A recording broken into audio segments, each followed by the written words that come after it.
So hello, my beautiful people.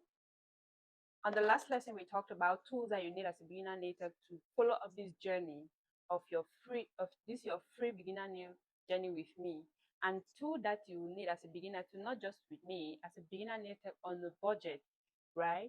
Forget about all the advanced tools. The tools that I mentioned on the last video, on the last lesson, are most of the tools that you need as a beginner to start up your journey, be it at home or in a trained professional, unless your trainer says otherwise, right? But most people have different requirements. But most of the tools that I mentioned, they can only add, will always come as one of the tools. So on today's lesson, we'll be talking about terms you need to familiarize yourself with as a beginner nail tech. Don't get into the field and someone makes or your client makes a statement. Your clients make calls a term and you don't understand what that means. So the first thing we'll be talking about today is the cuticle. What is your cuticle? The cuticle is the outer, is this thin outer layer that if you've done your nails before, you see people cutting this thin outer layer of your skin near the end of your nail. That is a cuticle. I'll be using the simplest term as possible, okay? That's a cuticle. And we always clean it up because we need a seamless finish look when we finally do the nail or the designs and everything. If you miss out one process or one during your nail prepping or during the nail procedure, you might likely have a good design, but the nail will look unpolished. So that's the reason why we trim the cuticle area to take away the excess dirt from the skin.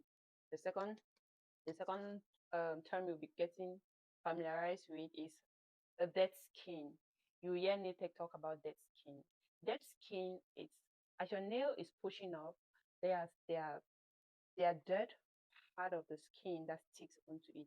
And as you move on as a nail tech, you realize that once you find the bed of your nail or your client's nail, you will see excess dirt coming or down right around the cuticle. You will see that some of the skin is sticking on the nail. So those are called nail. Dead skin. Okay, so you need to get rid of those things. They are part of the prepping. And the next time we'll be talking, we'll be getting familiarized with is prepping. Now, what is prepping? Prepping is the entire process of you preparing the nail before starting with any nail tip or any extension or any design. That is the process where you are cleaning the cuticle, cleaning the dead skin, trimming the nail. That's called prepping. Applying whatever it needs to apply so that the extension can stick or the gel polish can stick on and last for a while. So that entire process is called prepping. So you mostly get nail tech saying your prepping is very important, which we'll be talking about later.